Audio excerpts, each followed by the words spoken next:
lost ones and people who are irredeemably doomed. But these new bars, these coffee shops, with all their fancy interior, their soothing atmosphere, they have a whole different appeal to people, so that even the average person who actually would never attend a bar because of all this prejudices can easily and with a clear conscience attend these new bars and have a good time with with their family. Claudine even once met a Bible group in one of those new coffee shop / bars. A Bible group. They would sit together and read a Bible while people around them drank alcohol and talked probably about ordinary life and their struggles. This is what has changed. So Claudine fears for her future, and she does not like Lou admitting undocumented migrants into the bar. Who knows? Claudine knows very well that many of those undocumented migrants, that they get desperate. It's not easy to live as an undocumented migrant. Claudine is very well aware of it. But she's as well as aware of it that many undocumented migrants, that they have to make ends meet, that they have families in the countries they come from, and that they have to support them, send them money. And most of the time, the money they earn as illegal migrants while doing odd jobs, that this money is not enough. And they need a second or even a third income, and then things get shady, like they help drug dealers, hustlers, to distribute drugs in bars. They're part-time drug dealers and so on. And this makes things scary. This makes Claudine scary. That's why she does not want undocumented migrants in Lou's bar. She tried to talk with Lou about it, but Lou, he doesn't want to hear about it. For Claudine, Lou is gullible because whenever he meets with one of his fellow do-gooders, Claudine calls them do-gooders, those people who are either wealthy enough or oblivious enough to believe in the good of people, so that they blend out the darker side of human nature, the darker side, or even the normal demand of the normal craving of human minds, or just human nature.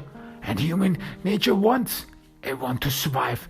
You take care of your family, you support them, you protect them by any means necessary. Claudine is very aware of it. But despite the fact of what is going on around him, Lou doesn't seem to realize this. Lou is gullible. Claudine is well aware of it. He has this good heart. He is this honest man who indeed wants to do good, who indeed wants to support people, but he's been taken advantage of. And whenever he meets with those do-gooders who gather and talk about the issues, like how illegal migrants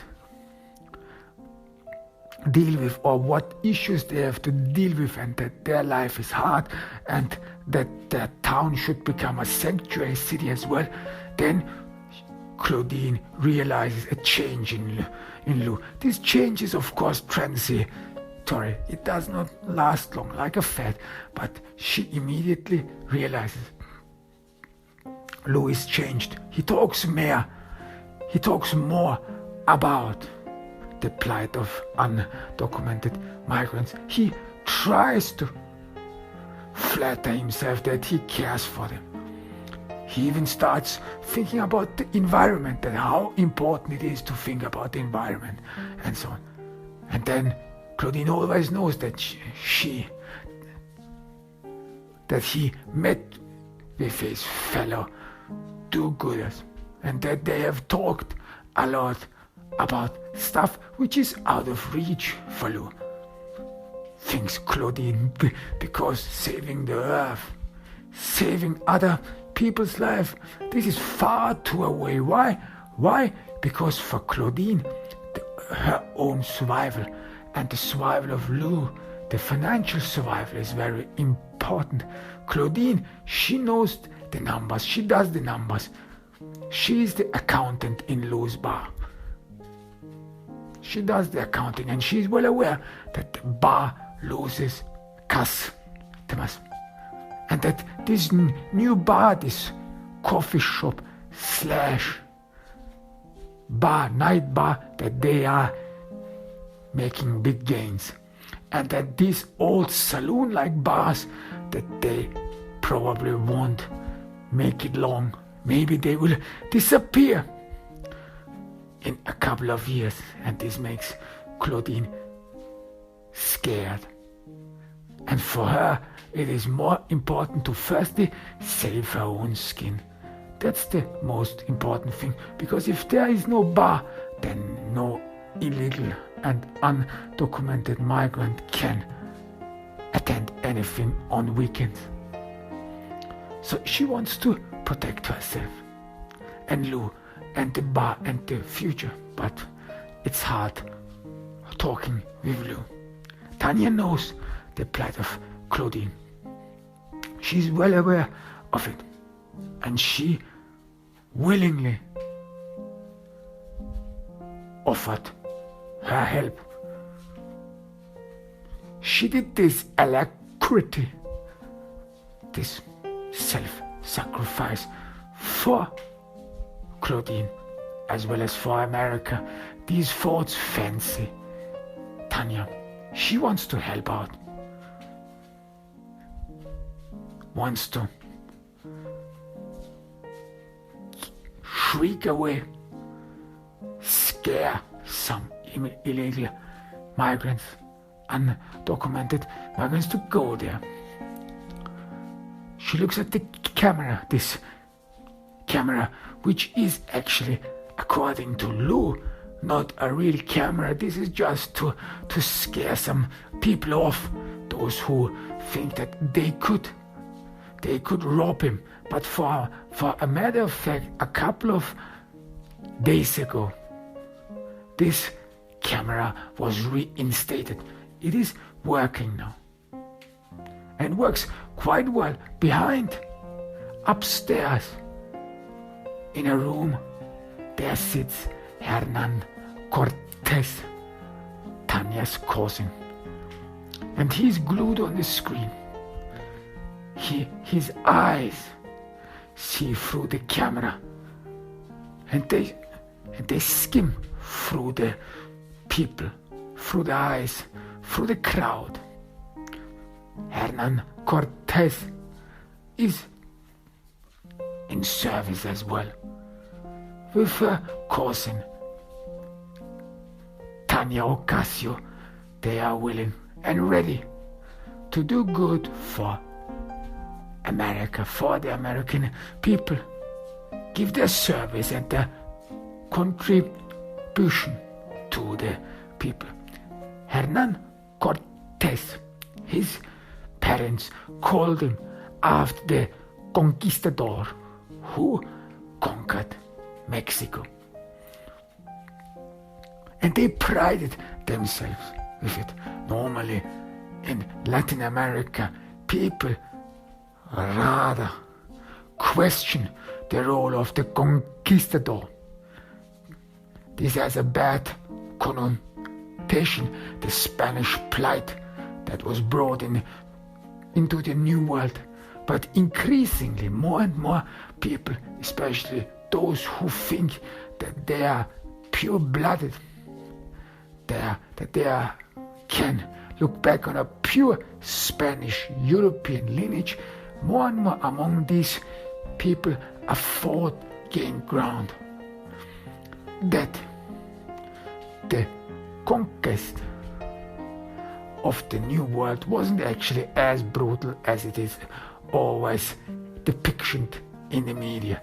That the media, they say, would contribute a lot how things are depicted, especially in a very bad way, so that the Spanish heritage is being undermined. And for Hernan Cortés, and as well as for his cousin Tanya, the Spaniards brought European civilization to the New World, to this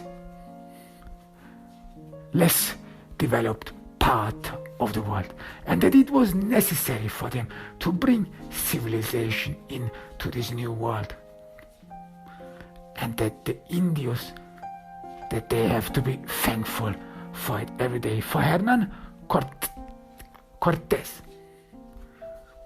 it is his lineage very important, because he has read some stuff about some theoreticians about the New World and why the New World. This was right after the Spanish Conquista. All these theses came forth. Why the New World? Why they were all backward? Why did they never accomplish this level of civilization which European cities and nations had reached? And one of these conclusions was that the people in the New World, that they are somewhat backward,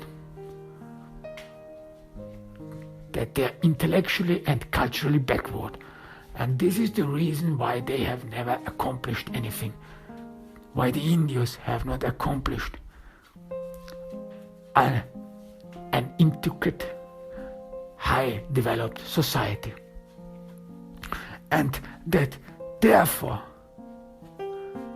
it was well demanded, and maybe God's choice and will, that the European conquistadors conquered the New World. These were pretty much the same arguments the conquistadors made when they conquered and brutally butchered the indigenous population of the New World.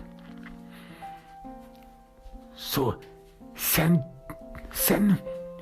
later, some still think that this was good and that they support a great cause in bringing civilization in this new world. And Hernan Cortés fancies himself. He can look, according to him, in a lineage of pure blood.